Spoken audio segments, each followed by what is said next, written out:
Now for a look at stories making headlines around the world, and we're going to start with the worsening relations between Britain and Russia. British Prime Minister Theresa May has announced a slew of measures against Moscow after the poisoning of a former Russian spy on British soil. For more on this, we turn to our Ro Aram.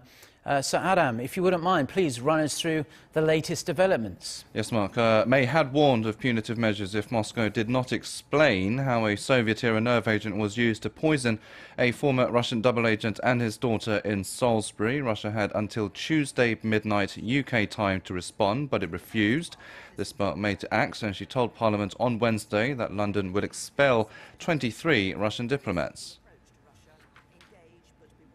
Under the Vienna Convention, the United Kingdom will now expel 23 Russian diplomats who have been identified as undeclared intelligence officers. They have just 1 week to leave. This will be the single biggest expulsion for over 30 years, and it reflects the fact that this is not the first time that the Russian state has acted against our country. She didn't end there, as she announced more measures against Russia while painting a gloomy picture for British and Russian ties. But in the aftermath of this appalling act against our country, this relationship cannot be the same.